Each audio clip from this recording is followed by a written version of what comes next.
أعوذ بالله من الشيطان الرجيم. بسم الله الرحمن الرحيم.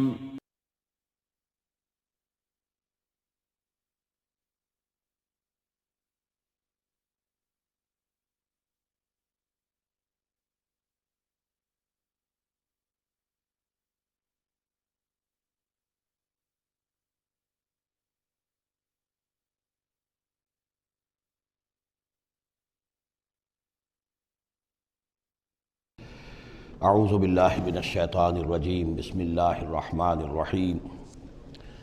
وَاعْلَمُوا أَنَّمَا غَنِمْتُم مِّن شَيْءٍ فَأَنَّ لِلَّهِ خُمُسَهُ وَلِلرَّسُولِ وَلِذِي الْقُرْبَى وَالْيَتَامَى وَالْمَسَاكِينِ وَابْنِ السَّبِيلِ إِن كُنتُمْ آمَنتُم بِاللَّهِ وَمَا أَنزَلْنَا عَلَىٰ عَبْدِنَا يَوْمَ الْفُرْقَانِ يَوْمَ الْتَقَى الْجَمْعَانِ وَاللَّهُ عَلَىٰ كُلِّ شَيْءٍ قَدِيرٌ صدق اللہ العظیم۔ اب یہاں وہ مال غنیمت کا حکم بیان ہو رہا ہے۔ وَاعْلَمُوا جان لو انما غنمتم من شیء جو بھی غنیمت تمہیں حاصل ہوئی ہے، فَأَنَّ لِلَّهِ خُمُسَهُ تو اس کا خمس پانچواں حصہ تو اللہ کے لیے ہے، وَلِلرَّسُولِ اور رسول کے لیے ہے، وَلِذِي الْقُرْبَى اور رسول کے قرابت داروں کے لیے ہے۔ یہ بات سمجھ لیجئے یہاں اچھی طرح کہ در حقیقت حضور صلی اللہ علیہ وسلم کا جو معاش کا معاملہ تھا، جب تک آپ مکے میں تھے حضرت خدیجہ الکبریٰ رضی اللہ تعالی عنہا کی دولت جو ہے اس سے آپ کا کام چل رہا تھا، جو بھی بچا کچا ان کا سرمایہ تھا۔ مدینے میں آ کر ظاہر بات ہے کہ اب آپ کے پاس اپنا کوئی ذریعہ معاش نہیں تھا، نہ آپ کوئی تجارت کرتے تھے، تو اب آپ کے اخراجات اور پھر یہ کہ آپ کے بھی قرابت دار ہیں، آپ کی ازواج مطہرات ہیں، ان کے اخراجات کہاں سے آئیں گے؟ تو مال غنیمت میں سے خمس جو ہے وہ اس کام کے لیے رکھ لیا گیا، گویا وہ بیت المال کا حصہ ہوگا، اور بیت المال ہی کفالت کرے گا حضور کی بھی اور حضور کے قرابت داروں کی بھی۔ اس کے علاوہ اس بیت المال میں یتامى والمساکین وابن السبیل، اس میں حصہ ہوگا یتیموں کے لیے بھی اور مساکین اور محتاجوں کے لیے بھی اور مسافروں کے لیے بھی۔ یہ گویا کہ پانچواں حصہ مال غنیمت کا تو ہو گیا، سرکار سمجھ لیجیے سرکاری ہو گیا، لیکن اس سرکار میں سب سے بڑا خرچ جو ہے وہ در حقیقت محمد رسول اللہ صلی اللہ علیہ وسلم کے ذاتی، آپ کے اخراجات، آپ کے ازواج مطہرات کا نان نفقہ، آپ کے قرابت داروں کا ذوی القربیٰ، جس میں آپ کو بھی تو ظاہر بات ہے کہ کچھ نہ کچھ صلہ رحمی آپ فرماتے تھے، تو اس کے لیے، اور یہ کہ یتیموں اور مساکین کے لیے وابن السبیل۔ ان کنتم آمنتم باللہ، اگر تم ایمان رکھتے ہو اللہ پر، وما انزلنا علی عبدنا اور اس شے پر جو ہم نے نازل کی اپنے بندے پر، یوم الفرقان فیصلے کے دن، یعنی جو شے نازل کی وہ ہے غیبی امداد، نصرت غیبی، جو فرشتے آئے۔ ظاہر بات ہے کہ وہ ایک انسین جو ہے غیب کا معاملہ ہے، فرشتوں کو دیکھا تو کسی نے نہیں، تو جیسے وحی آتی تھی حضرت جبرائیل لے کر آتے تھے تو اس پر ایمان رکھتے ہو کہ یہ قرآن جو ہے اللہ کی طرف سے ہے، ایسے ہی تمہیں یقین ہونا چاہیے کہ اللہ تعالیٰ نے اپنا وہ وعدہ پورا فرمایا اور اللہ تعالیٰ نے فرشتے بھیجے۔ تو اگر تمہیں وہ یقین ہے تو پھر تم اس حکم کو پورے طور پر یوں سمجھیے کہ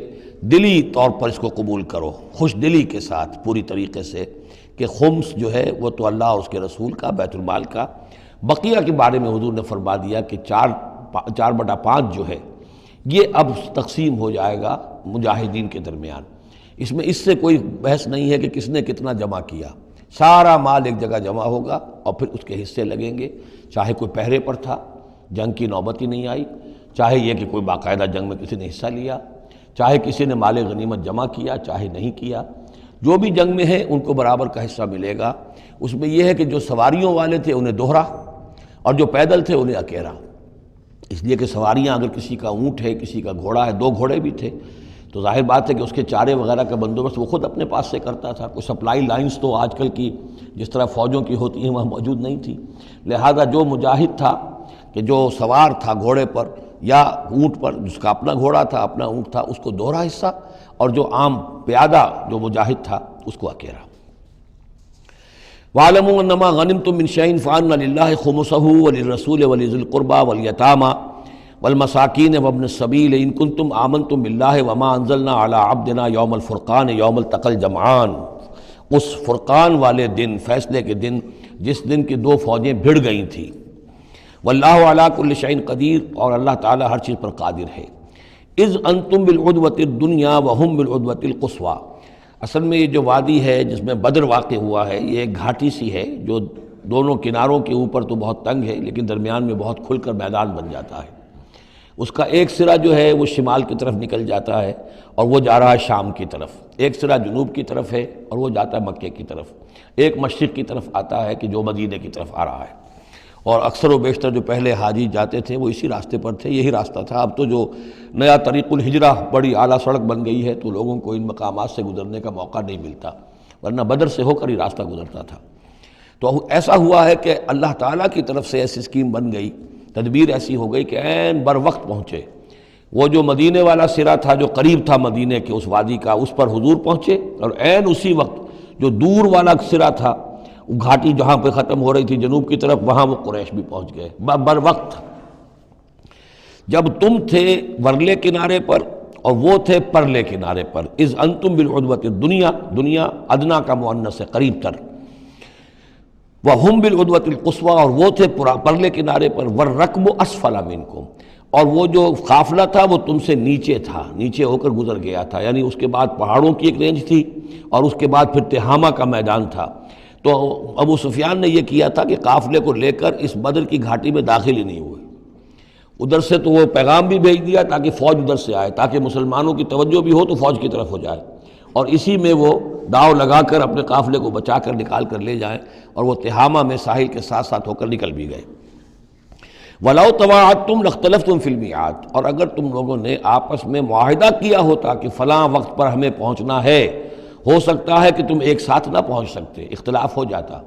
جیسے اپوائنٹمنٹ ہوتی ہے فلاں وقت پہ میں بھی پہنچوں گا آپ بھی پہنچ جائیں تو کچھ نہ کچھ آگے پیچھے ہو جاتا ہے، تو اگر تم طے کر کے بھی آتے تو اتنا نہ ہوتا جتنا کہ ہم نے اپنی مشیت اپنی تدبیر سے کر دیا کہ عین وقت پر تمہیں وہاں پہنچا دیا۔ اس کی وجہ کیا تھی؟ ہم چاہتے تھے کہ یہ ٹکراؤ ہو جائے اور یہ بات واضح ہو جائے کہ جان لیں اہل مکہ کہ اللہ تعالیٰ کی نصرت کس کے ساتھ ہے، اس کے عوام بھی سمجھ لیں۔ وَلَٰكِن لِيَقْضِيَ اللَّهُ أَمْرًا كَانَ مَفْعُولًا، لیکن یہ سب کچھ لیے ہوا تاکہ اللہ تعالیٰ طے کر دے وہ شے، فیصلہ کر دے کہ جو ہو کر رہنی ہے، كَانَ مَفْعُولًا لِيَهْلِكَ مَنْ هَلَكَ عَنْ بَيِّنَةٍ، تاکہ اب جسے ہلاک ہونا ہے وہ ہلاک ہو بات کے واضح ہو جانے کے بعد۔ اب بھی عوام کی اگر آنکھیں نہیں کھلتی تو پھر گویا کہ وہ پھر مورد الزام خود ہے، اب ان کے سرداروں نے جو کچھ ان کی مت ماری تھی، اب آ کر اس موقع کے بعد ان کی آنکھیں کھل جانی چاہیے۔ اب بھی اگر کوئی ہلاک ہوتا ہے تو بات کے واضح ہونے کے بعد ہلاک ہو۔ لِيَهْلِكَ مَنْ هَلَكَ عَنْ بَيِّنَةٍ وَيَحْيَىٰ مَنْ حَيَّ عَنْ بَيِّنَةٍ، اور جسے جینا ہے جس کی زندگی ہے روحانی زندگی اور جو سیدھے راستے پر آنا چاہتا ہے وہ بھی اس بینہ کی بنا پر وہ سیدھے راستے پر آ جائے اور حیات معنوی حاصل کر لے۔ وَإِنَّ اللَّهَ سَمِيعٌ عَلِيمٌ، اور یقیناً اللہ سب کچھ سننے والا اور جاننے والا ہے۔ اِذْ يُرِيكَهُمُ اللَّهُ فِي مَنَامِكَ قَلِيلًا، جبکہ اللہ تعالیٰ آپ کو دکھا رہا تھا اے نبی ان کو آپ کی نیند میں کم۔ حضور نے خواب میں دیکھا کہ کوئی بڑی طاقت نہیں ہے، بڑی تھوڑی سی جمعیت ہے قریش کی جو آئی ہے، حالانکہ 1000 کا لشکر تھا۔ وَلَوْ أَرَاكَهُمْ كَثِيرًا، اور اگر آپ کو دکھایا ہوتا کہ وہ بڑی بڑی تعداد میں آ رہے ہیں، لَفَشِلْتُمْ، اور آپ نے وہ بات بتائی ہوتی صحابہ کرام کو اپنے ساتھیوں کو، تو اے مسلمانوں پھر تم کمزوری دکھاتے، تمہیں ڈھیلے پڑ جاتے۔ وَلَتَنَازَعْتُمْ فِي الْأَمْرِ، اور معاملے کے اندر پھر کوئی ایک اور تنازع کھڑا ہو جاتا کہ ہمیں یہاں جنگ کرنی بھی چاہیے کہ نہیں۔ وَلَٰكِنَّ اللَّهَ سَلَّمَ، لیکن اللہ تعالیٰ نے سلامتی پیدا فرما دی۔ إِنَّهُ عَلِيمٌ بِذَاتِ الصُّدُورِ، یقیناً وہ جو کچھ سینوں کے اندر ہے اس سے واقف ہے۔ اس کی توجیہ یہ کی ہے مفسرین نے کہ اگرچہ نبی کا خواب جھوٹا نہیں ہو سکتا، یہ نہیں تھا کہ حضور کو جو خواب دکھایا گیا وہ غلط تھا، اصل میں ان کی جو معنوی حقیقت تھی وہ دکھا دی گئی۔ ایک ہے کسی شے کے اندر جو کمیت ہے، کوانٹیٹیو ایلیمنٹ ہے اس کا، ایک ہے جو اس کی کیفیت ہے، جو اس کے اندر اصل حقیقت ہے۔ تو یہ بات جو ہے اچھی طرح سمجھ لینے کی ہے کہ مکے سے جو اصل نفری آئی تھی وہ تو ان عوام الناس کی تھی کہ جن کو بارے میں جن کو معلوم تھا کہ محمد ہمارے بہترین آدمی ہیں صلی اللہ علیہ وسلم، اور جو ان کے ساتھی ہیں وہ ہمارے گل سرسبد ہیں، ہمارے خاندان کے قریش کے بہترین لوگ ہیں، اور پھر یہ کہ انہوں نے کوئی جرم نہیں کیا ہے، کوئی ظلم نہیں کیا ہے، وہ صرف ایک خدا واحد کا کے ماننے والے اور جو ہے وہ نیکیوں کا حکم دینے والے ہیں۔ تو جو ان کے ہاں جو بھی جس کو ہم کہتے ہیں سائلنٹ میجورٹی، عوام الناس، ان کے دل اپنے لیڈروں کے ساتھ نہیں تھے۔ آ تو گئے تھے، وہ ظاہر ان کا جبر تھا، ان کا فیصلہ تھا، لیڈروں کا حکم تھا، آ گئے تھے، لیکن مارے باندھے کو آئے ہوئے تھے۔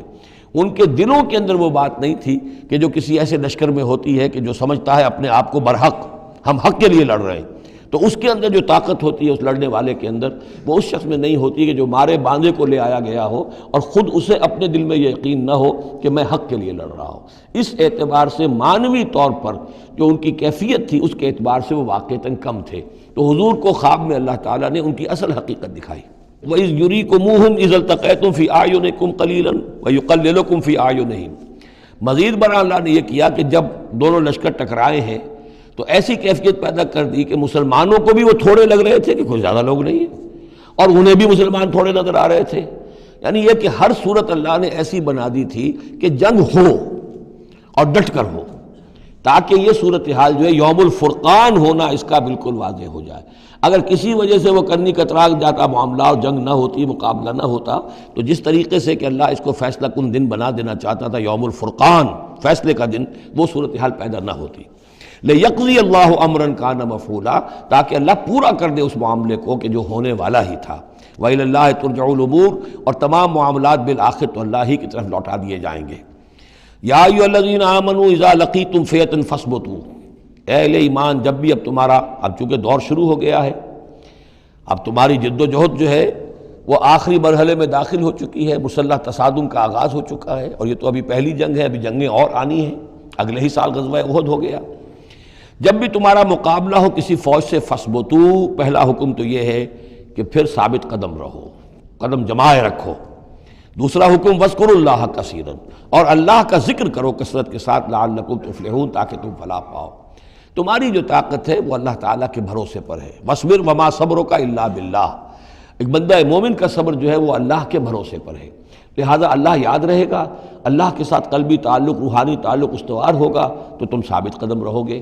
اور اگر اللہ کے ساتھ رشتہ ٹوٹ گیا، قلبی رشتہ، روحانی رشتہ، تو پھر تمہارے اندر جان نہیں ہوگی۔ اور تیسرا حکم لعلکم تفلحون، تاکہ تم مراد پاؤ، اور تیسرا حکم اطیعوا اللہ ورسولہ، اور دیکھو تیسرا حکم یہ ہے کہ جو ڈسپلن ہے اس کی پابندی کرو، حکم مانو اللہ کا اور اس کے رسول کا۔ اب ویسے تو یہاں اللہ کا حکم بھی کہا گیا ہے، لیکن ظاہر بات ہے کہ وہاں تو ہر وقت جو حکم آتا تھا وہ رسول کا حکم آتا تھا، اس لیے کہ قرآن بھی آ رہا ہے تو رسول کی زبان سے ادا ہو رہا ہے، اور رسول اپنی جانب سے اپنی اجتہاد کے تحت، اپنی رائے کے تحت، اپنی تدبیر کے تحت کوئی رائے دے رہے ہیں تو بھی حضور کی زبان مبارک سے ادا ہو رہا ہے۔ تو ویسے کہنے کو یہ اللہ اور اس کے رسول کی اطاعت کرو، لیکن عملاً وہ رسول اطاعت بن جاتی ہے۔ بمصطفیٰ برساں خویش را کہ دی ہمہ اوست، واطیعوا اللہ ورسولہ ولا تنازعوا، اور دیکھو آپس میں جھگڑو نہیں۔ یہی وہ الفاظ آئے ہیں جو سورہ آل عمران میں ہم پڑھ چکے ہیں۔ وَلَقَدْ صَدَقَكُمُ اللَّهُ وَعْدَهُ إِذْ تَحُسُّونَهُمْ بِإِذْنِهِ حَتَّىٰ إِذَا فَشِلْتُمْ وَتَنَازَعْتُمْ فِي الْأَمْرِ وَعَصَيْتُمْ مِن بَعْدِ مَا أَرَاكُم مَّا تُحِبُّونَ۔ اب یہ ایک سال بعد ہونے والا ہے، یہ ایک سال پہلے ان سے کہا جا رہا ہے نظم کی پابندی کرو، اطاعت رسول پر کاربند رہو، ولا تنازعوا، اختلاف نہ کرو، جھگڑا نہ ڈالو، فتفشلوا، تو تم ڈھیلے پڑ جاؤ گے، وتذهب ريحكم، اور تمہاری ہوا اکھڑ جائے گی، واصبروا، اور ثابت قدم رہو، ان اللہ مع الصابرین، یقیناً اللہ تعالیٰ صابروں کے ساتھ ہے، اللہ کی نصرت، تائید اہل صبر کے ساتھ ہے۔ ولا تکونوا کالذین خرجوا من دیارہم بطرا ورئاء الناس، ان لوگوں کے مانند نہ ہو جانا کبھی جو نکلے تھے اپنے گھروں سے اتراتے ہوئے، اینٹتے ہوئے، اکڑتے ہوئے، لوگوں کو دکھانے کے لیے۔ یہ وہ قریش کا لشکر جب چلا ہے تو ابو جہل نے جو بھی ساز و سامان کیا تھا اس کے لیے ڈھول ڈھمک کا بھی تھا، اور اس کے ساتھ جو ہے ہر طرح کا لاؤ لشکر، تو وہ تو جا رہے تھے بالکل اس خیال سے کہ فتح ہماری ہے ہی ہے، اور ہم مسل کر رکھ دیں گے، جیسے مچھر کو مسل دیا جاتا ہے۔ یہ مسلمان ہے ہی کتنے، وہ جو ہے خوب اپنے شان و شوکت کا مظاہرہ کرتے ہوئے جا رہے تھے۔ وَيَصُدُّونَ عَن سَبِيلِ اللَّهِ، اور حقیقت کیا تھی کہ اللہ کے راستے سے روک رہے تھے۔ وَاللَّهُ بِمَا يَعْمَلُونَ مُحِيطٌ، اور جو کچھ وہ کر رہے تھے اللہ اس کا احاطہ کیے ہوئے تھا، اللہ کے قابو سے باہر جانے والی ان کی کوئی تدبیر نہیں تھی۔ وَإِذْ زَيَّنَ لَهُمُ الشَّيْطَانُ أَعْمَالَهُمْ، اور جب کہ شیطان نے ان کے لیے ان کے اعمال کو مزین کر دیا تھا۔ وَقَالَ لَا غَالِبَ لَكُمُ الْيَوْمَ، اور اس نے ان کے کان میں یہ پھونک ماری تھی، یہ وسوسہ ڈالا تھا، آج تم پر کوئی غالب نہیں آ سکتا۔ مکے سے نکلی ہو نفری اور 1000 کی، یہ تو گویا کہ بڑی انہونی سی بات تھی، عرب کے اندر اس طرح کے مواقع بہت کم آتے تھے۔ لا غالب لکم اليوم من الناس، کوئی انسانوں میں سے تم پر غالب نہیں آ سکتا۔ وانی جار لکم، اور میں بھی تمہارے ساتھ ہی ہوں۔ فلما تراءت الفئتان، اور جب دونوں لشکروں نے ایک دوسرے کو دیکھا، آمنے سامنے ہوئی، نکص علی عقبیہ، تو وہ شیطان اپنی ایڑیوں کے بل پیچھے مڑ گیا، بھاگا۔ وقالا، اور اس نے کہا انی بریء منکم، میں تم سے لا تعلق ہوں، میرا تم سے کوئی تعلق نہیں، انی ارا ما لا ترون، میں وہ کچھ دیکھ رہا ہوں جو تم نہیں دیکھ رہے۔ فرشتوں کو دیکھنا جو ہے، چونکہ یہ بھی ناری مخلوق ہے، نور اور نار میں بڑا قرب ہے، نوری مخلوق ہے ملائکہ اور ناری مخلوق ہے جن، اور یہ جن ہے عزازیل ابلیس، تو اس کو نظر آ گیا فرشتے آ رہے ہیں۔ انی ارا ما لا ترون، میں وہ کچھ دیکھ رہا ہوں جو تم نہیں دیکھ سکتے، انی اخاف اللہ، مجھے اللہ کا خوف ہے، واللہ شدید العقاب، اور اللہ سزا دینے میں بہت سخت ہے۔ اذ یقول المنافقون والذین فی قلوبہم مرض، اب یہ ایک نقشہ تو یہ تھا کہ جب چلے آ رہے تھے قریش کا لشکر لے کر ابو جہل اور اس کے ساتھی سردار، اور ادھر شیطان بھی ان کو پہلے تو پیٹھ ٹھوکتا ہوا آ رہا ہے، اور عین وقت پر جو ہے وہ ان کو ساتھ چھوڑ کر بھاگا ہے۔ ادھر جب مدینے کے اندر اب جہاں وہاں سے مسلمان چلے تھے، حضور چلے تھے، تو جو کوئی منافق پیچھے رہ گئے تھے وہ اب باتیں کر رہے تھے۔ اذ یقول المنافقون والذین فی قلوبہم مرض، جبکہ کہہ رہے تھے وہ منافق لوگ اور وہ لوگ کہ جن کے دلوں میں روگ تھا، غر ہؤلاء دینہم، ان مسلمانوں کو تو ان کے دین نے بالکل دھوکے میں ڈال دیا ہے، مت ماری گئی ہے، دماغ خراب ہو گیا ہے، قریش سے ٹکرانے چلے ہیں، ان کی عقل جواب دے گئی ہے۔ ہم تو پہلے بھی سمجھتے تھے کہ یہ سفہاء ہیں، بے وقوف ہیں، احمق ہیں، لیکن اب تو معلوم ہوتا ہے کہ سرے سے مت ماری گئی۔ غر ہؤلاء دینہم، ان کے دین نے ان کی مت مار دی۔ ومن یتوکل علی اللہ فإن اللہ عزیز حکیم، انہیں کیا پتا کہ جو کوئی توکل کرے اللہ پر تو اللہ تعالیٰ زبردست ہے، حکمت والا۔ وَلَوْ تَرَىٰ يَتَوَفَّى الَّذِينَ كَفَرُوا الْمَلَائِكَةُ، اور کاش تم دیکھ سکتے جب کہ قبض کرتے ہیں فرشتے ان کافروں کو، ان کی جانوں کو، یضربون وجوہہم، ان کے چہروں پر ضرب لگاتے ہوئے، وادبارہم، اور ان کی پیٹھوں پر، وذوقوا عذاب الحریق، اور کہتے اب چکھو جلنے کا عذاب، ذالک بما قدمت ایدیکم، اور یہ وہ کچھ ہے جو تمہارے اپنے ہاتھوں نے آگے بھیجا ہے، وان اللہ لیس بظلام للعبید، اور یہ کہ اللہ تو ہرگز اپنے بندوں کے حق میں ظالم نہیں ہے، ظلم کرنے والا نہیں ہے۔ کداب آل فرعون والذین من قبلہم، جیسے کہ معاملہ ہوا آل فرعون کا اور ان کا جو ان سے پہلے تھے۔ آل فرعون سے پہلے قوم شعیب سے پہلے صدوم اور عمورہ کی بستیاں، ان سے پہلے قوم سمود، ان سے پہلے قوم عاد، ان سے پہلے قوم نوح، یہ ہم سورہ اعراف کے اندر یہ ساری چیزیں پڑھ کر آئے۔ کداب آل فرعون والذین من قبلہم کفروا بآیات اللہ، انہوں نے بھی اللہ کی آیات کا کفر کیا، فأخذہم اللہ بذنوبہم، تو اللہ نے پکڑ لیا انہیں ان کے گناہوں کی پاداش میں۔ ان اللہ قوی شدید العقاب، یقیناً اللہ تعالیٰ قوی ہے، قوت والا ہے، زور آور ہے، اور سزا دینے میں سخت ہے۔ ذالک بان اللہ لم یکن مغیرا نعمۃ انعمها علی قوم حتی یغیروا ما بانفسہم، یہ اس لیے ہے کہ اللہ تعالیٰ کا یہ طریقہ نہیں ہے کہ کوئی نعمت جو اس نے کسی قوم کو دی ہو اس میں تغیر کر دے جب تک کہ وہ قوم اپنے اندر کی کیفیت کو متغیر نہ کر دے۔ یعنی یہ ہر قوم جو اٹھی تھی اسی شکل میں اٹھی تھی کہ اللہ تعالیٰ نے ایک نبی بھیجا، جیسے کہ قوم ہود ختم ہوئی تو حضرت ہود اور ان کے ساتھیوں کے ذریعے سے ایک نئی قوم وجود میں آئی جو آگے چل کر سمود کہلائی۔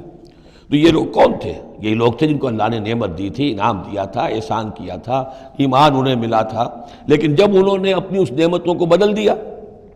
کفر کی روش پر آ گئے، توحید کی پگڈنڈی چھوڑ کر، توحید کی شاہراہ کو چھوڑ کر شرک کی پگڈنڈیوں پہ مڑ گئے، تو پھر اللہ تعالیٰ کی نعمت بھی تبدیل ہو جاتی ہے، اللہ تعالیٰ نعمت سلب کر لیتا ہے، انعام کی جگہ پر اللہ کا عذاب آ جاتا ہے۔ ذالک بان اللہ لم یکن مغیرا نعمۃ انعمها علی قوم حتی یغیروا ما بانفسہم، یہی ہے جو مضمون آگے بھی آئے گا سورہ رعد میں بھی، اور اس کو پھر یہ کہ اردو میں بھی ایک شعر میں لوگوں نے پیش کیا ہے کہ خدا نے آج تک اس قوم کی حالت نہیں بدلی، نہ ہو جس کو خیال آپ اپنی حالت کے بدلنے کا۔ قوموں کے اپنے اندر کے حالات بدلتے ہیں تو پھر تقدیر بدلتی ہے، صرف خواہش سے، وشفل تھنکنگ سے، امانی سے کوئی بات نہیں ہوا کرتی۔ اور قوم ظاہر بات ہے کہ افراد پر مشتمل ہوتی ہے، پہلے کچھ افراد بدلیں گے، ان کے اندر قلب ماہیت ہوگی، ان کا باطن بدلے گا، ان کی سوچ، ان کے نظریات، ان کے خیالات، ان کے مقاصد، ان کی دلچسپیاں، ان کی امنگیں تبدیل ہو جائیں گی۔ یہ اندر کے بدلے ہوئے لوگ جو ہیں جب کثیر تعداد میں ہوں گے تو پھر یہ مل جل کر زور لگائیں گے، طاقت لگائیں گے، معاشرے کو بدل دیں گے، اور پھر یہ اس طریقے سے کہ انقلاب آئے گا۔ چون بجاں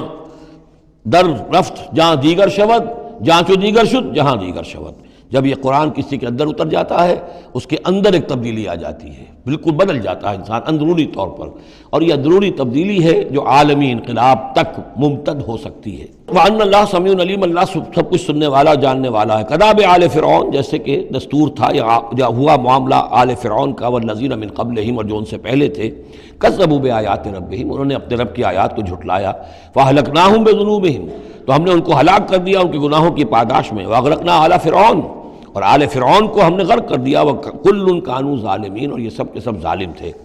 ان شر الدواب عند اللہ الذین کفروا فہم لا یؤمنون، بدترین چوپائے اللہ کے نزدیک یہی لوگ ہیں اللہ کے نزدیک جو کفر کرتے ہیں اور وہ ایمان نہیں لاتے۔ یعنی وہی جو آیت ہم پڑھ چکے سورہ اعراف میں کہ یہ لوگ انسان نظر آتے ہیں، حقیقت میں انسان نہیں ہیں۔ لہم قلوب لا یفقہون بہا ولہم اعین لا یبصرون بہا ولہم آذان لا یسمعون بہا اولئک کالانعام بل ہم اضل، وہ چوپایوں کے مانند ہیں بلکہ ان سے بھی گئے گزرے۔ اس لیے شر الدواب کہا گیا، تمام جانداروں میں اور جمان چوپایوں میں، جانوروں میں سب سے برے لوگ جو ہیں وہ یہ انسان نما حیوان ہیں کہ جن کے اندر عقل نہیں، جن کے اندر شعور نہیں، جو ایمان سے خالی ہیں اور کفر پر اور صرف دنیا کی لذتوں پر ریجھ گئے۔ الذین عاہدت منہم ثم ینقضون عہدہم فی کل مرۃ وہم لا یتقون، وہ لوگ کہ جن سے آپ نے اے نبی معاہدہ کیا تھا پھر وہ ہر مرتبہ اپنا عہد توڑتے ہیں اور اس کا کوئی ڈر نہیں رکھتے۔ اب یہ اشارہ ہو رہا ہے یہود کی طرف،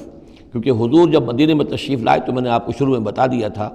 کہ آپ نے بہت بڑا یہ سمجھیے کہ اس کو Montgomery what, professor Montgomery what نے جس قدر تعریف کی ہے اس کی، اور سارے جتنے بھی الفاظ ہو سکتے تھے انگریزی زبان میں، اسٹیٹسمین شپ کہ حضور کا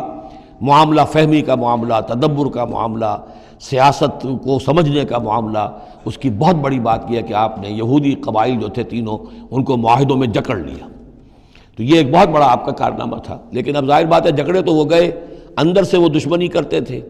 ساز باز کرتے تھے۔ اوپر معاہدہ ہے، اندر سے ساز باز چل رہی ہے، پیغامات بھیجے جا رہے ہیں قریش کو کہ کیا کر رہے ہیں آپ لوگ، کیوں دیر کر رہے ہیں، کیوں نہیں حملہ کرتے، ہم اندر سے آپ کی مدد کریں گے۔ تو یہ کھدبد ابھی چل رہی تھی۔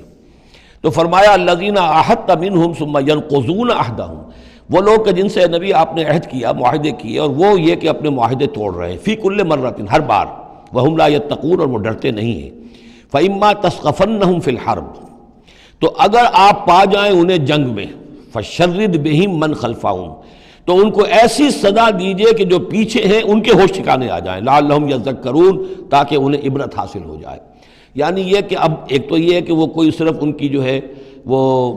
وہاں سے خطوط جا آ رہے ہیں، پیغام رسانی ہو رہی ہے، لیکن کہیں اگر ان میں کا کوئی شخص جنگ میں بھی پکڑا جائے،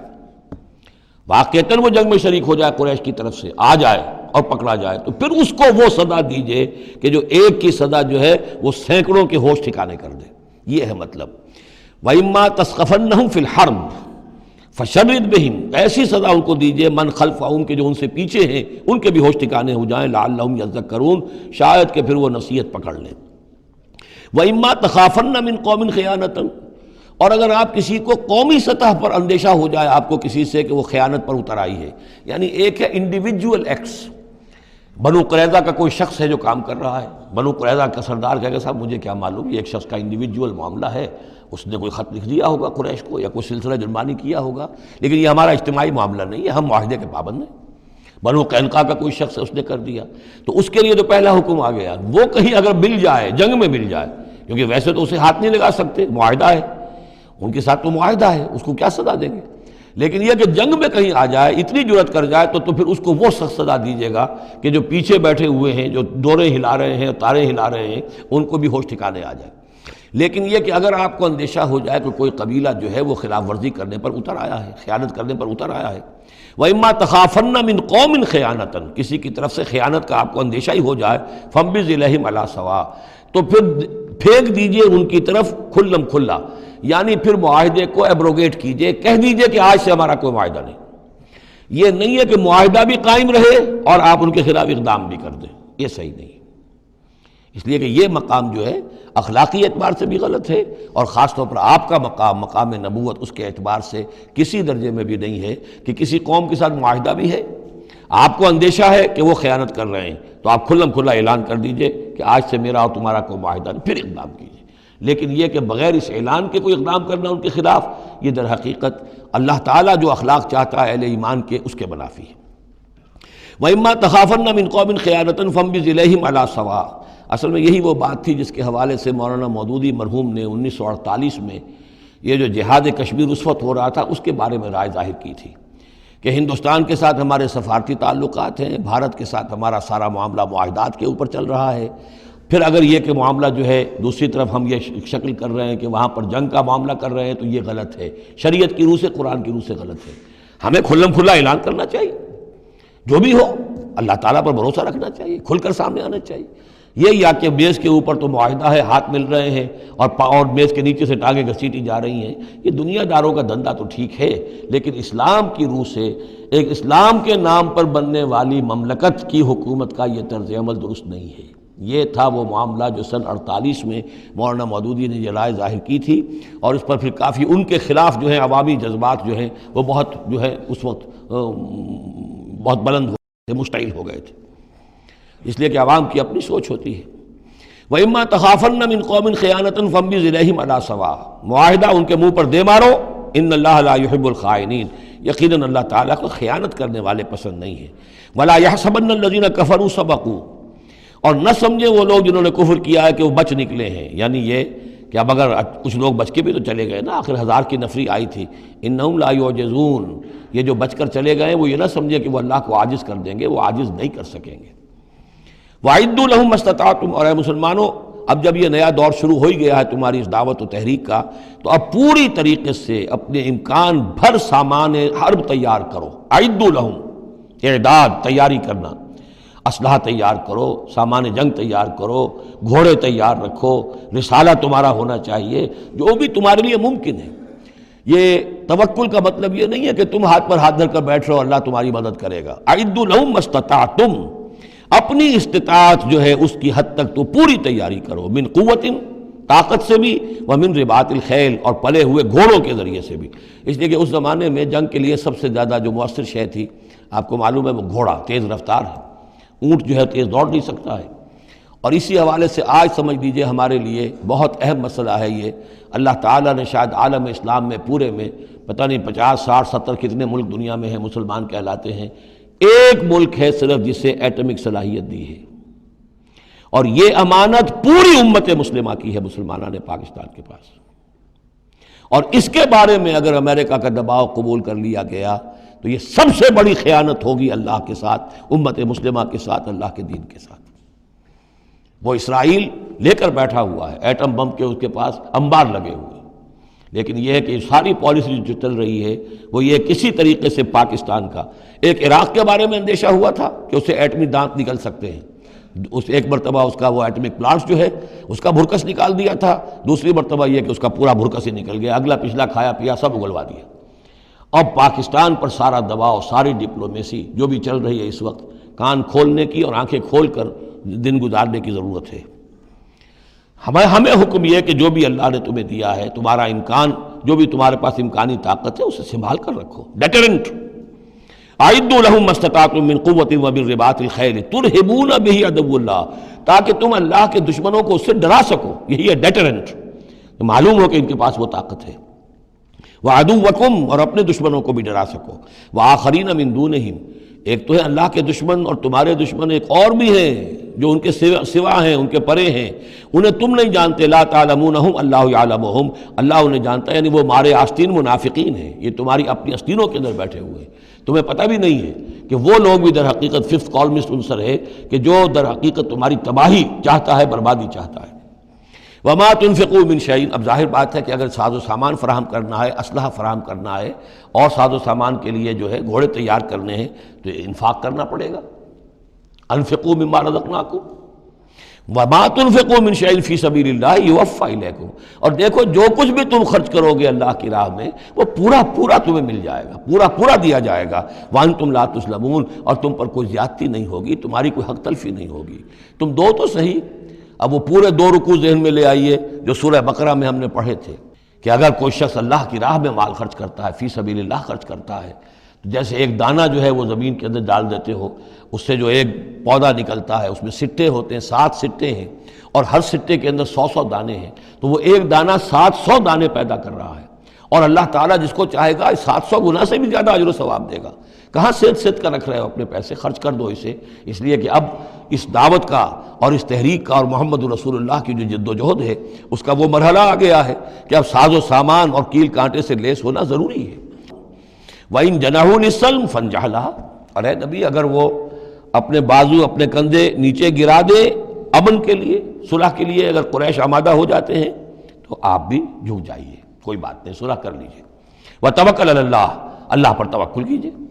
یعنی یہ کہ اگر وہ صلح کرنے کے اوپر آمادہ ہے صلح کر لیجئے، اور ڈریے نہیں کہ ہو سکتا ہے وہ چال چل رہے ہوں، نہیں، صلح کا جواب صلح سے دیجئے، لیکن یہ کہ اللہ پر توکل کیجئے۔ وَهُوَ السَّمِيعُ العليم، وہ سب کچھ إِنَّهُ هُوَ السَّمِيعُ العليم، یقیناً وہ سب کچھ سننے والا اور جاننے والا ہے۔ وَإِن يُرِيدُوا أَن يَخْدَعُوكَ، اور اگر وہ چاہتے ہو کہ آپ کو دھوکہ دے دیں، فَإِنَّ حَسْبَكَ اللَّهُ، تب بھی آپ نہ گھبرائیں، آپ کے لیے اللہ کافی ہے، اللہ کی طرف سے ضمانت ہے۔ هُوَ الَّذِي أَيَّدَكَ بِنَصْرِهِ وَبِالْمُؤْمِنِينَ، وہی تو ہے اللہ جس نے اے نبی آپ کی مدد کی ہے اپنی نصرت سے اور اہل ایمان کے ذریعے۔ یہ ذرا نوٹ کیجئے، اللہ نے محمد کی مدد کی ہے اہل ایمان کے ذریعے، یعنی اللہ تعالیٰ کا یہ فضل ہوا محمد رسول اللہ صلی اللہ علیہ وسلم پر کہ ایسے صحابہ عطا فرمائے جو مخلص تھے، کہ جہاں آپ کا پسینہ گرا وہاں انہوں نے اپنی خون کی ندیاں بہا دی۔ حضرت موسیٰ کو ایسے ساتھی میسر نہیں آئے، کیا حال تھا جبکہ ان کو کہا گیا اللہ کی راہ میں جنگ کرو، اور ان کا فضل بنتا ربک فقاتل انا ہاؤنا قاعدون، جاؤ تم جاؤ، ہم بیٹھے ہیں یہاں۔ رب انی لا املک الا نفسی واخی فافرق بیننا وبین القوم الفاسقین۔ یہاں یہ ہوا تھا جب دوسری مرتبہ مقام صفرا پر جب ہوئی ہے جو مشاورت، اور وہ بڑی یوں سمجھیے کہ کانٹے کی مشاورت تھی، وہاں بھی کچھ لوگ زور دے رہے تھے مسلسل کہ چلیے ہمیں چلنا چاہیے پہلے قافلے کی طرف، وہ تو آپ کو سیرت کی کتابوں میں پڑھنا ہوگا، لیکن یہ ہے کہ اس وقت حضور کا منشا یہ تھا، آپ بار بار کہ اچھا آپ اور لوگ مشورہ دیں، اور لوگ بھی مشورہ دیں۔ حضرت مقداد نے کھڑے ہو کر یہی بات کہی رضی اللہ تعالیٰ عنہ، اے نبی آپ ہمیں موسیٰ کے ساتھی نہ سمجھیے جنہوں نے کہہ دیا تھا وَسَبَنْتَ وَرَبُّكَ فَقَاتِلَا إِنَّا هُنَا قَاعِدُونَ، ہم آپ کے ساتھی ہیں، آپ جو حکم دیں ہم حاضر ہیں۔ حضرت ابوبکر نے تقریر کی، حضرت عمر نے تقریر کی، حضور دیکھ رہے ہیں انصار کا کیا منشا ہے، ان کی کیا رائے ہے۔ پھر کھڑے ہوئے حضرت سعد، انہوں نے کہا ہے کانک تعنینا یا رسول اللہ، اے اللہ کے رسول شاید آپ کا روح سخن ہماری جانب ہے، شاید اس وجہ سے کہ ہمارا جو معاہدہ ہوا تھا بیعت عقبہ ثانیہ میں وہ یہ تھا کہ اگر مدینے پر حملہ ہوگا تو ہم آپ کی حفاظت کریں گے، شاید یہ گمان ہے آپ کا۔ فَإِنَّا آمَنَّا بِكَ وَصَدَّقْنَاكَ، ہم آپ پر ایمان لا چکے، ہم نے آپ کی تصدیق کی، ہم نے آپ کو اللہ کا رسول مانا، اب ہمارے پاس کوئی آپشن نہیں ہے۔ خدا کی قسم اگر آپ اپنا گھوڑا سمندر میں ڈال دیں گے ہم بھی آپ کے پیچھے اپنی سواریاں سمندر میں ڈال دیں گے، اور خدا کی قسم اگر آپ ہمیں کہیں گے ہم اپنی اونٹیوں کو دبلا کر دیں گے برق الغمات تک جا پہنچیں گے، یعنی یمن کا شہر ہے برق الغمات، وہاں تک پہنچ جائیں گے چاہے ہماری اونٹنیاں لاغر ہو جائیں۔ اس کے بعد حضور کا چہرہ کھل اٹھا کہ انصار کی طرف سے بھی ان کے ایک رئیس نے یہ بات کہی ہے، پھر آپ نے کہا چلو اب بدر کی طرف۔ تو یہ اللہ تعالیٰ نے گویا کہ حضور کی مدد کی ہے اہل ایمان سے۔ هو الذی ایدک بنصرہ، ایک تو اللہ کی مدد آئی آسمان سے، فرشتے آئے، اور ایک وبالمؤمنین، اور اہل ایمان کے ذریعے سے آپ کی مدد کی ہے۔ من انصاری الی اللہ، کون ہے میرا مددگار اللہ کی راہ میں۔ وَأَلَّفَ بَيْنَ قُلُوبِهِمْ، اور ان اہل ایمان کے دلوں میں اللہ نے محبت پیدا کر دی۔ لَوْ أَنفَقْتَ مَا فِي الْأَرْضِ جَمِيعًا مَا أَلَّفْتَ بَيْنَ قُلُوبِهِمْ، ارے نبی اگر آپ دولت کے ذریعے سے محبت پیدا کرتے کہ لوگوں کو زیادہ زیادہ ان کے دل کی نرمی کے لیے، تالیف قلب کے لیے جو ہے پیسے دیے جائیں، اگر زمین کی ساری دولت بھی آپ خرچ کر دیتے تو ان میں یہ تالیف، یہ الفت پیدا نہیں ہو سکتی تھی۔ وَلَٰكِنَّ اللَّهَ أَلَّفَ بَيْنَهُمْ، یہ تو اللہ تعالیٰ ہی نے ان کے مابین یہ الفت پیدا کر دی ہے۔ یہ ہم سورہ آل عمران میں بھی پڑھ چکے ہیں کہ تمہارا معاملہ جو ہے اِذْ كُنْتُمْ أَعْدَاءً فَأَلَّفَ بَيْنَ قُلُوبِكُمْ فَأَصْبَحْتُمْ بِنِعْمَتِهِ إِخْوَانًا، آیت نمبر 103 ہے سورہ آل عمران کی۔ وَكُنْتُمْ عَلَىٰ شَفَا حُفْرَةٍ مِّنَ النَّارِ فَأَنقَذَكُم مِّنْهَا كَذَٰلِكَ يُبَيِّنُ اللَّهُ لَكُمْ آيَاتِهِ لَعَلَّكُمْ تَهْتَدُونَ، تم تو تباہی کے آگ کے گڑھے کے کنارے تک پہنچ چکے تھے۔ وَلَٰكِنَّ اللَّهَ أَلَّفَ بَيْنَهُمْ إِنَّهُ عَزِيزٌ حَكِيمٌ، یقیناً وہ زبردست ہے، حکمت والا۔ یا ایھا النبی حسبک اللہ ومن اتبعک من المؤمنین، اے نبی آپ کے لیے اللہ کافی ہے اور وہ کہ جو پیروی کر رہے ہیں آپ کی اہل ایمان میں سے۔ ایک ترجمہ تو اس کا یہ ہوگا، یعنی جو اگر اوپر والی آیت کے ساتھ اس کو جوڑے، ایک یہ بھی ہو سکتا ہے اے نبی اللہ کافی ہے آپ کے لیے بھی اور جو آپ کی پیروی کرنے والے ہیں مسلمان ان کے لیے بھی، ان کے لیے بھی اللہ کفایت کرتا ہے، ان کی مدد کے لیے، ان کو سہارا دینے کے لیے۔ تو یہ ایسی کنسٹرکشن ہے جملے کی کہ دونوں معنی لیے جا سکتے ہیں۔ یا ایھا النبی حرض المؤمنین علی القتال، اب یہ تحریض کا لفظ پھر آ گیا جو سورہ نساء میں ہم پڑھ چکے ہیں، وحرض المؤمنین علی القتال، اے نبی شوق دلائیے، ترغیب دلائیے، ابھاریے، ایمان کے جذبات کو ذرا اپیل کیجئے اہل ایمان کے کہ وہ قتال پر آمادہ ہوں۔ یہ میں آپ کو بتا چکا ہوں کہ اعلان عام اس طریقے کا کہ فرض ہے جنگ میں نکلنا ہر مسلمان کے لیے، یہ صرف تبوک میں ہوا سن 9 میں جا کر۔ پورے 9 برس تک قتال فی سبیل اللہ کے لیے تحریض تھی، ترغیب تھی، اور یہ تحریض گاڑی ہو کر تحریض بن گئی، بس لازم نہیں تھا۔ اسی لیے ہم سورہ نساء میں پڑھ چکے ہیں کہ اس کے باوجود جو اس ترغیب کی وجہ سے آگے بڑھے قتال کے لیے نکلے ان کے اونچے درجات ہیں، لیکن یہ کہ جن لوگوں کو چونکہ فرض عین نہیں کیا گیا تھا لہذا اگر کوئی نہیں نکلے تو ان کے اوپر کوئی مواخذہ نہیں۔ لیکن یہ کہ غزوہ تبوک میں نفیر عام تھی کہ ہر صاحب ایمان کا نکلنا ضروری ہے۔ حرض المؤمنین علی القتال ان یکن منکم 20 صابرون، اگر تم میں سے 20 ہوں گے صبر کرنے والے، یغلبوا 200 تو وہ 200 پر غالب آ جائیں گے۔ وَإِن یکن منکم 100، اور اگر ہوں گے تم میں سے 100، یغلبوا 1000، وہ غالب آ جائیں گے 1000 پر، من الذین کفروا، کافروں میں سے، بأنہم قوم لا یفقہون، اس لیے کہ وہ سمجھ نہیں رکھتے۔ سمجھ سے مراد کیا ہے؟ انہیں اپنے موقف کی حقانیت کا یقین نہیں ہے۔ ایک شخص ہے جو جانتا ہے میں حق پر ہوں، میں حق کے لیے لڑ رہا ہوں۔ ایک شخص ہے ڈل مل ہے، ایسے ہی لڑ رہا ہے، مارے باندھے کو لڑ رہا ہے، کسی کے کہے سے آ گیا، مرسینری ہے، تنخواہ یافتہ ہے اس لیے آ گیا۔ اب اس میں اور اس میں زمین و آسمان کا فرق ہوگا۔ تو ان لوگوں کو چونکہ وہ شے حاصل نہیں ہے لہذا ان کی حالت کیا ہے کہ اگر آپ 10 ہوں گے 100 پر غالب آ جائیں گے۔ لیکن اس کے بعد جو اگلی آیت آ رہی ہے وہ گویا کہ اس کی کچھ عرصے کے بعد یقیناً نازل ہوگی، جو ہوگی، جو یہاں شامل کر دی گئی۔ الآن خفف اللہ عنکم، اب اللہ نے تم پر سے تخفیف کر دی ہے، وعلم ان فیکم ضعفا، اور اللہ کے علم میں ہے یہ بات کہ تمہارے اندر کچھ کمزوری آ گئی ہے۔ لیکن یہ کمزوری کیسے آئی ہے اس کو سمجھ لینا چاہیے۔ سابقون الاولون، مہاجرین اور انصار کے اندر کوئی کمزوری نہیں آئی معاذ اللہ، ابو بکر اور عمر میں یا سعد بن معاذ میں رضی اللہ تعالیٰ عنہ مجمعین، ان میں کوئی کمزوری نہیں آئی۔ لیکن جو نئے مسلمان آ رہے تھے جن کی ابھی تربیت نہیں ہوئی تھی، اوسط گر رہا ہے۔ ظاہر بات ہے جو نئے لوگوں کی تعداد بڑھ رہی ہے، جن کی تربیت اتنی نہیں ہوئی ہے، جن کے اندر ایمان ابھی اتنا گہرا نہیں اترا ہے، اتنا راسخ نہیں ہوا ہے، تو اس کے حوالے سے اب فرض کیجئے کہ 1000 کے اندر پہلے تو ایسے ہوتے تھے کچے پکے جو ہیں وہ 20 ہیں، 50 ہیں، 100 ہیں، اب یہ ہے کہ ان کی تعداد بڑھتی جا رہی ہے اگر، تو نتیجہ کیا ہوگا کہ اوسط جو ہے وہ گر جائے گی۔ اس اوسط کے اعتبار سے اب تمہارے اندر کچھ کمزوری آ گئی ہے۔ فَإِن يَكُن مِّنكُم 100 صَابِرَةٌ يَغْلِبُوا 200، اب بھی یہ ہے کہ اگر تمہارے اندر 100 ہوں گے کہ جو صبر کرنے والے ہوں گے وہ 200 پر غالب آ جائیں گے۔ وَإِن يَكُن مِّنكُم 1000، اور اگر تم میں سے 1000 ہوں گے، يَغْلِبُوا 2000 بِإِذْنِ اللَّهِ، تو وہ 2000 پر غالب آ جائیں گے اللہ کے اذن سے۔ وَاللَّهُ مَعَ الصَّابِرِينَ، اور یقیناً اللہ صبر کرنے والوں کے ساتھ ہے۔ مَا كَانَ لِنَبِيٍّ أَن يَكُونَ لَهُ أَسْرَىٰ، اب یہ ایک اور بہت نازک معاملہ ہوا جو غزوہ بدر کے بعد، کہ وہ جو 70 قیدی پکڑے گئے ان کا کیا کیا جائے۔ جو قریش کے 70 قیدی، اب اس کی ایک شکل تو یہ تھی، مشاورت کی حضور نے، حضرت ابو بکر کی ایک رائے تھی، حضور کی اپنی رائے بھی وہی تھی، اس لیے کہ جو مزاج حضور کا تھا، آپ شفیق، نرم، رؤوف، رقیق القلب، یہی معاملہ حضرت ابو بکر کا تھا۔ حضرت عمر تھے سخت، اشدہم فی امر اللہ عمر، حضرت عمر کی یہ رائے تھی کہ ان سب کو قتل کر دینا چاہیے، اگر ہم نے فدیہ لے کر یا قوم معاف کر دیا ویسے ہی چھوڑ دیا، یہ پھر دوبارہ آئیں گے، کفر کو تقویت حاصل ہوگی۔ تو اس کو تو جب تک کہ کفر کی کمر ٹوٹ نہ جائے، یہ سانپ جو ہے جب تک کہ پوری طرح کچلا نہ جائے، اس وقت تک جو ہے ہمیں کوئی نرمی نہیں کرنی چاہیے، بلکہ وہ اس حد تک تھے کہ ہم میں سے یہ جو قیدی آئے ہیں جو ان کے قریب ترین عزیز ہوں، بس مہاجرین کے اندر وہ لوگ موجود تھے، قریش کے جو لوگ پکڑے گئے ہیں، تو مہاجرین جو تھے یہاں صحابہ کرام وہ بھی تو قرشی تھے، تو اپنے قریب ترین عزیزوں کو اپنے ہاتھ سے قتل کریں، یہ حضرت عمر کی رائے تھی۔ حضور صلی اللہ علیہ وسلم کی رائے اور حضرت ابوبکر کی رائے بھی یہ تھی کہ نہیں، نرمی کی جائے، فدیہ لے کر چھوڑ دیا جائے۔ فیصلہ ہو گیا، اس پر عمل ہو گیا، لیکن پھر جو یہ آیت اتری ہے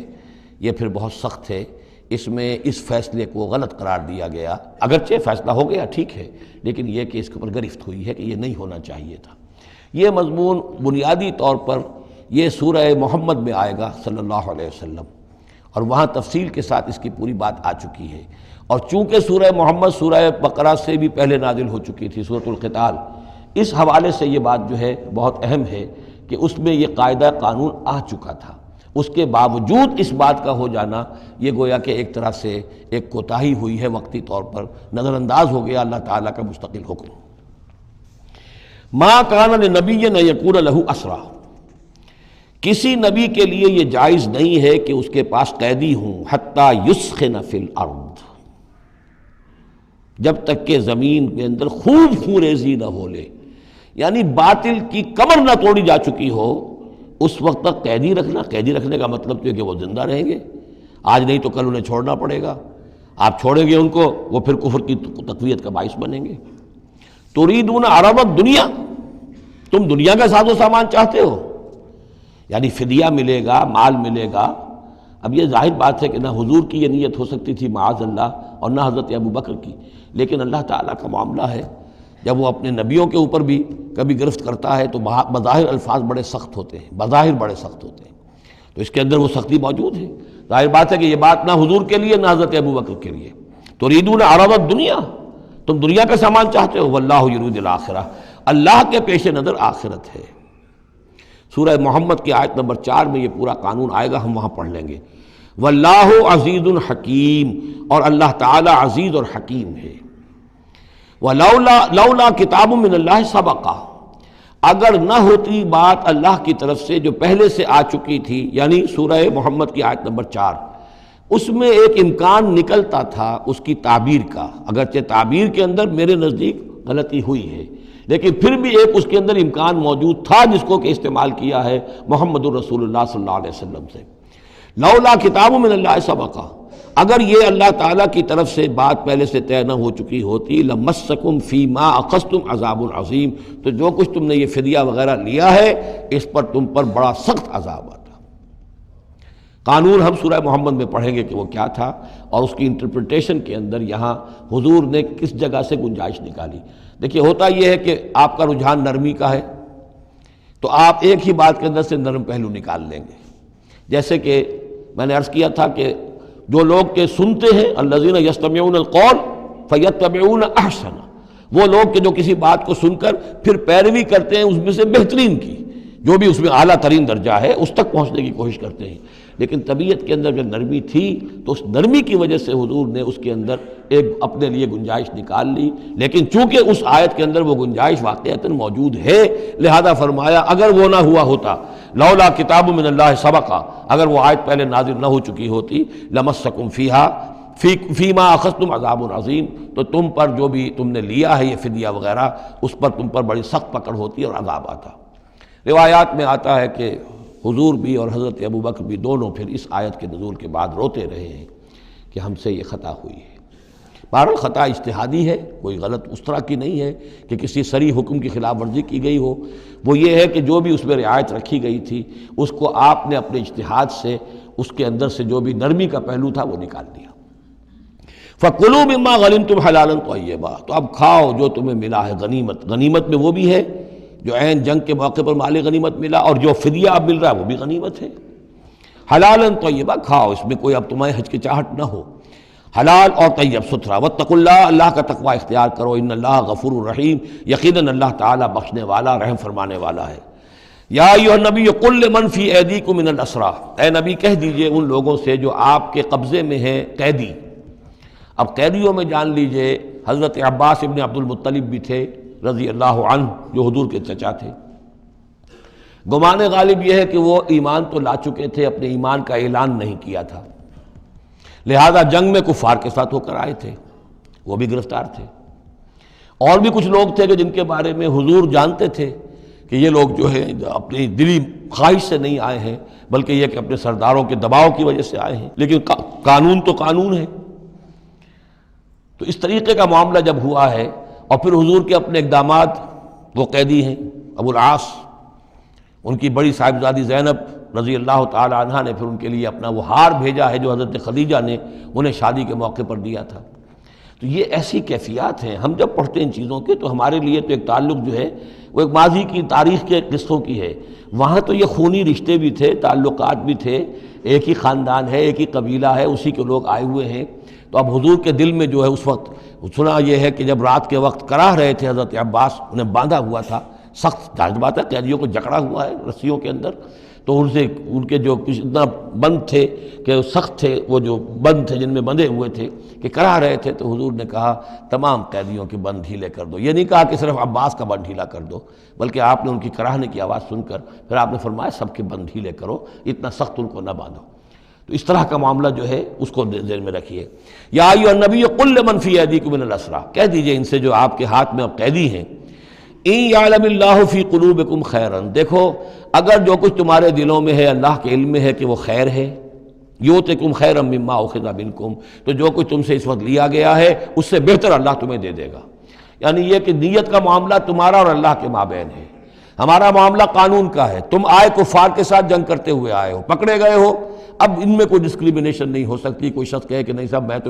میں تو مجبوراً آیا تھا، اور میں تو کسی کے کہنے میں آیا تھا، اور میں تو حقیقت میں تو اسلام لا چکا تھا، یہ بات جو ہے اب نہیں چلے گی۔ لہذا یہ ضرور ہے کہ اگر تمہارے دل میں کوئی خیر ہے، کوئی بھلائی ہے، اور اس وقت یہ کہ تم سمجھتے ہو کہ تم اس صورتحال میں مجبوراً پھنس گئے ہو اور تمہیں فدیہ ادا کرنا پڑ رہا ہے، تو اللہ تعالیٰ تمہیں اس سے کہیں زیادہ دے دے گا کہ جو آج تمہیں فدیے میں دینا پڑ رہا ہے۔ ظاہر بات ہے کہ وہاں بیویوں کو خبریں پہنچی، انہوں نے اپنے زیور بھیجے ہیں، حضرت زینب رضی اللہ تعالی عنہا نے بھی اپنا زیور بھیجا، ہار بھیجا ہے، اور حضور کی آنکھوں میں آنسو آ گئے جب آپ نے وہ ہار دیکھا، حضرت خدیجہ کا ہار رضی اللہ تعالی عنہ۔ وہ پوری زندگی جو آپ کی گزری تھی حضرت خدیجہ کے ساتھ، وہ ساری آنکھوں میں نگاہوں کے سامنے آ گئی، جو ان کی وفاداری تھی اور جو انہوں نے خدمت کی تھی، وفا شعاری کی تھی۔ تو اس کے بعد مسلمانوں سے کہا کہ یہ اس ماں کی یادگار تھی بیٹی کے پاس، اگر آپ لوگ اجازت دیں تو یہ اس کو واپس کر دیا جائے، تو اس کو پھر لوگوں کی اجازت سے وہ ہار واپس کیا گیا۔ تو یہ سارے جو جذباتی معاملات تھے ان کو اچھے سے سمجھیے کہ ہم پڑھتے ہوئے ان چیزوں کو سمجھتے ہیں کہ جیسے ایک بس تاریخ کا ایک واقعہ ہے، اس کے ساتھ جو احساسات، جذبات، جو اس کے ساتھ اور فوری جو اس وقت کی کیفیات تھی، اس کا ہمارے لیے اکثر و بیشتر تو ممکن ہی نہیں کہ تصور کر سکے۔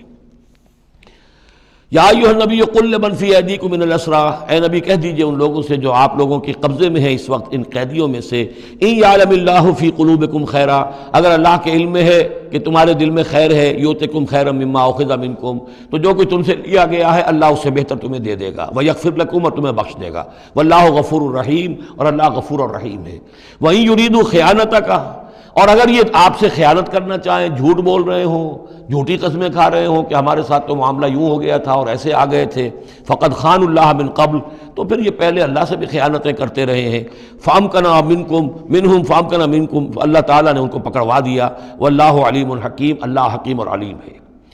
اب یہ یوں سمجھیے کہ کنکلوڈنگ آیات ہے سورہ مبارکہ کی، ان الذین آمنوا وہاجروا وجاہدوا باموالہم وانفسہم فی سبیل اللہ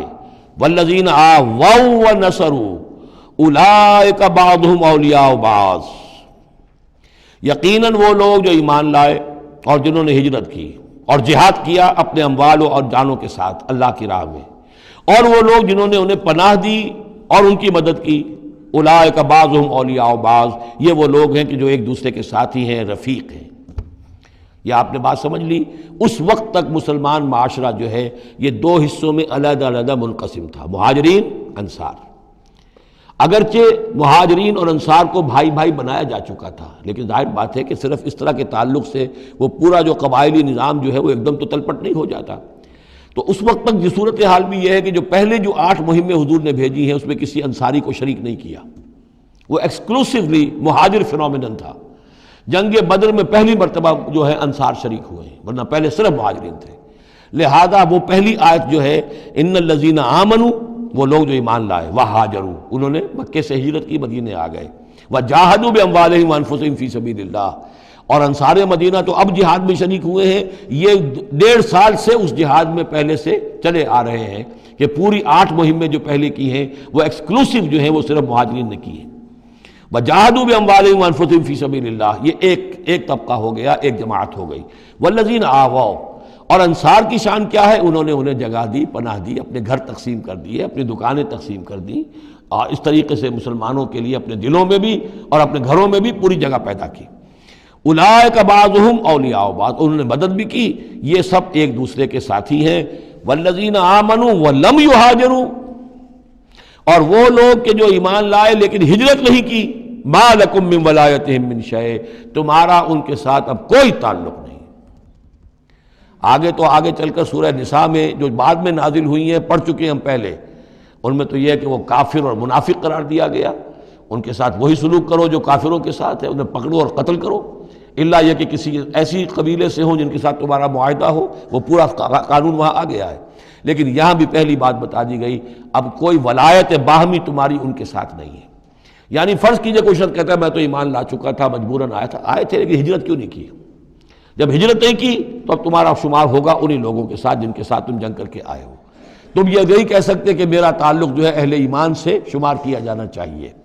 والذین آمنوا ولم یہاجروا ما لکم من ولایتہم من شیء، تو کوئی تمہاری ان سے رفاقت نہیں ہے، کوئی تعلق نہیں ہے، کوئی عہد نہیں ہے، کوئی قول و قرار نہیں ہے۔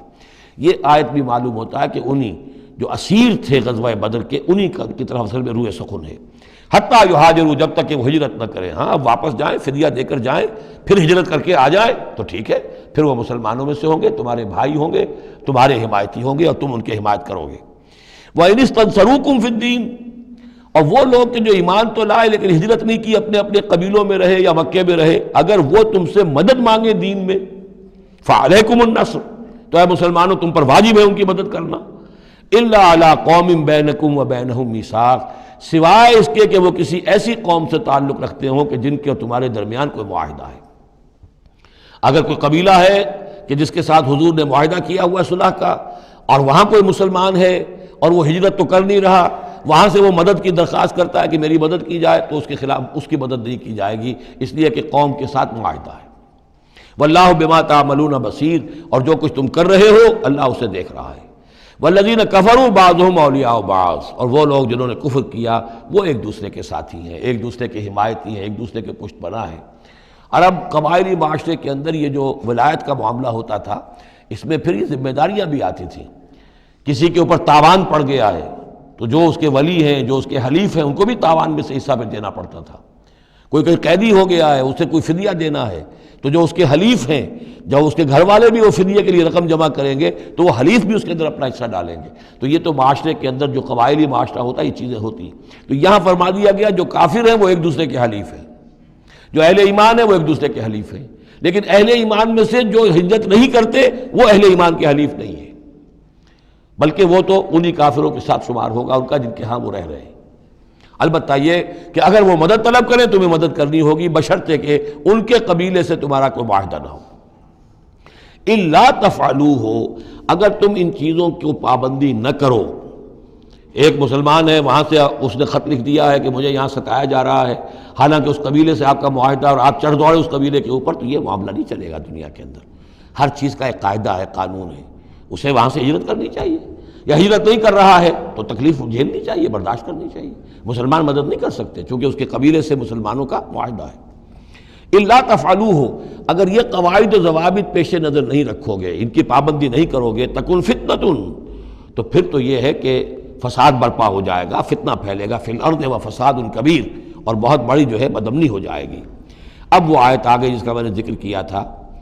والذین آمنوا وہاجروا وجاہدوا فی سبیل اللہ والذین آووا ونصروا اولئک هم المؤمنون حقا۔ اب ان دو طبقات کو جمع کر دیا گیا، والذین آمنوا وہاجروا وجاہدوا فی سبیل اللہ والذین آووا ونصروا۔ ویسے یہ کہ وہ لوگ جو ایمان لائے اور جنہوں نے ہجرت کی اور جنہوں نے جہاد کیا اللہ کی راہ میں، یعنی یہ مہاجرین، والذین آووا، اور وہ انصار مدینہ جنہوں نے انہیں پناہ دی، انہیں جگہ دی، انہیں اکوموڈیٹ کیا، والذین آووا ونصروا، اور نصرت کی، اولئک هم المؤمنون حقا لهم مغفرۃ ورزق کریم، ان کے لیے مغفرت ہے اور رزق کریم ہے۔ تو مومن حقیقی کی تعریف یہاں پر جو آئی ہے دو حصوں میں بٹ کر، وہ میں چاہتا ہوں کہ پھر اچھی طریقے سے آپ سمجھ لیں، انتہائی اہم بات ہے یہ۔ ایک مسلمان کے لیے بنی الاسلام علی خمس، 5 چیزیں ہیں، کلمہ شہادت، نماز، روزہ، حج، زکوٰۃ۔ لیکن حقیقی مومن ہونے کے لیے دو چیزیں اور بڑھیں گی، صرف شہادت نہیں، یقین قلبی اور نماز روزہ حج زکوٰۃ کے ساتھ جہاد فی سبیل اللہ۔ گویا کہ 7 چیزیں ہوں گی، 7 شرطیں پوری ہوں گی تو ایک شخص بندہ مومن کہلائے گا۔ یہ تعریف ہے کہ جو سورہ الحجرات کی آیت نمبر 14-15 میں آئی، وہاں پہلے فرمایا قالت الاعراب آمنا قل لم تؤمنوا ولکن قولوا اسلمنا ولما يدخل الايمان في قلوبكم۔ یہ بدو کہہ رہے ہیں ہم ایمان لے آئے، اے نبی ان سے کہہ دیجئے تم ایمان نہیں لائے ہو، بلکہ یوں کہو کہ ہم مسلمان ہو گئے، ہم نے اطاعت قبول کر لی ہے، ابھی تک ایمان تمہارے دلوں میں داخل نہیں ہوا۔ اب اگلی آیت میں پھر اسی سیاق کے اندر اگلی آیت میں مومن کون ہے؟ انما المؤمنون الذين آمنوا بالله ورسوله ثم لم يرتابوا۔ مومن تو وہ ہیں جو ایمان لائیں اللہ پر، اس کے رسول پر، پھر شک نہ باقی رہے، یقین بن جائے۔ اور دوسرے وجاہدوا باموالہم وانفسہم فی سبیل اللہ، اور وہ جہاد کریں اللہ کی راہ میں اپنی جانوں اور مالوں کے ساتھ، اولئک ھم الصادقون، صرف وہ سچے ہیں۔ اس کو میں نے پرکار سے تشبیہ دی تھی۔ اب اگر وہ دل میں یقین ہے تو اس کی کیا کیفیات پیدا ہو جائیں گی؟ دلی یقین کی کیفیات وہ شروع میں آ گئی ہیں۔ انما المؤمنون الذین اذا ذکر اللہ وجلت قلوبہم، اہل ایمان تو وہ ہیں حقیقت میں کہ جب اللہ کی یاد کرتے ہیں، اللہ کا ذکر ہوتا ہے، ان کے دل لرز اٹھتے ہیں۔ وَإِذَا تُلِيَتْ عَلَيْهِمْ آيَاتُهُ زَادَتْهُمْ ایمانا، جب ان کو اللہ کی آیات پڑھ کر سنائی جاتی ہیں ان کے ایمان میں اضافہ ہوتا ہے۔ وَعَلَىٰ رَبِّهِمْ يَتَوَكَّلُونَ، ان کا توکل، ان کا بھروسہ کل کا کل اللہ کی ذات پر ہے۔ الذین یقیمون الصلاۃ ومما رزقناہم ينفقون، اور وہ لوگ جو نماز قائم کرتے ہیں اور انفاق کرتے ہیں اللہ کی راہ میں اس میں سے جو ہم نے دیا۔ اولئک ھم المؤمنون حقا، یہ ہے سچے مومن، پکے مومن۔ لیکن یہ مومن کی شخصیت کی تصویر کا ایک رخ ہے۔ بدقسمتی سے ہمارے ہاں یہ 2 رخ علیحدہ ہو گئے ہیں۔ معاملہ یہ ہے کہ یہ ہے ایک ورق، اس ورق کا ایک صفحہ یہ ہے، ایک صفحہ یہ ہے، یہ انسیپریبل ہے، صفحات کو جدا نہیں کر سکتے آپ۔ ورق ایک ہے، اس کا ایک رخ یہ ہے صفحہ، ایک رخ یہ ہے صفحہ۔ مومن کی شخصیت کا ایک صفحہ، اس کی تصویر کا ایک رخ یہ ہے، دل میں یقین ہے، اللہ کی یاد کرتا ہے، دل لرزتا ہے، آیات قرآنی پڑھتا ہے یا سنتا ہے، دل میں ایمان بڑھتا ہے، ہر معاملے میں توکل، اس کا بھروسہ اللہ کی ذات پر ہے، نماز قائم کیے ہوئے ہے، زکوٰۃ ادا کرتا ہے، اللہ کی راہ میں خرچ کرتا ہے۔ یہ شخصیت کا ایک رخ ہو گیا، اولئک ھم المؤمنون حقا۔ لیکن یہ ایک رخ ہے، اور دوسرا رخ کیا ہے؟ والذین آمنوا وہاجروا وجاہدوا فی سبیل اللہ والذین آووا ونصروا اولئک ھم المؤمنون حقا۔ اور وہ لوگ جو ایمان لائے، جنہوں نے ہجرت کی، جنہوں نے جہاد کیا اللہ کی راہ میں، اور وہ لوگ جنہوں نے انہیں جگہ دی، پناہ دی اور ان کی مدد کی، یہ ہے مومن سچے۔ تو تصویر کے ان دونوں رخوں کو جوڑیے، یہ ہے اصل میں جو آج کی ضرورت ہے۔ صحابہ کرام کی شخصیتوں میں یہ دونوں رخ تھے۔ جیسے زوال آیا ہمارے ہاں، اڑائے کچھ ورق لالے نے، کچھ نرگس نے، کچھ گل نے، چمن میں ہر طرف بکھری ہوئی ہے داستاں میری، دین کے حصے بکھرے ہو گئے، کوئی حلقے ذکر کے ہیں تو ان کو جہاد وغیرہ سے کوئی غرض نہیں، کوئی جہادی تحریکیں ہیں تو ان کے اندر جو ہے وہ دوسری کیفیات نہیں۔ اس طرح کے معاملات جو ہے تقسیم ہو چکے ہیں۔ جب تک کہ یہ مکمل شخصیتیں وجود میں نہیں آئیں گی، یہ ظاہر بات ہے صحابہ کی کمیت کے اعتبار سے تو وہاں تک نہیں پہنچ سکتے، لیکن ان کا عکس تو ہو، اس طرح کی کیفیت متوازن طریقے پر۔ اگر 25% ادھر ہے 25% ادھر بھی ہو، 10% ادھر ہے 10% ادھر بھی ہو، لیکن ایک ہی طرف 70% ہو جائے، دوسری طرف 0 ہو، وہ معاملہ گڑبڑ ہے۔ یہ دونوں جو رخ ہے شخصیت کے، ان کو جمع کرنے کی ضرورت ہے۔ اولئک ھم المؤمنون حقا لہم مغفرۃ ورزق کریم، ان کے لیے مغفرت ہے اور رزق کریم ہے۔ اللہم ربنا اجعلنا منہم، اللہم ربنا اجعلنا منہم والذین آمنوا من بعد وہاجروا وجاہدوا، اور جو لوگ بعد میں ایمان لائے یا لائیں گے اور ہجرت کریں، جہاد کریں، وجاہدوا معکم، تمہارے ساتھ ہو کر جہاد کریں، فاولئک منکم، تو اے مسلمانوں وہ تم ہی میں سے ہیں، تمہاری جماعت، تمہاری امت حزب اللہ کے حصے ہوں گے۔ وَأُولُو الْأَرْحَامِ بَعْضُهُمْ أَوْلَىٰ بِبَعْضٍ فِي کتاب اللہ، البتہ اللہ کا جو قانون ہے، جو شریعت ہے، مثلا جو وراثت کا معاملہ ہے، اس کا تعلق جو اولو الارحام کے ساتھ ہے۔ یہ جو بھائی چارہ تھا اس کے بنا پر وراثت نہیں ہے،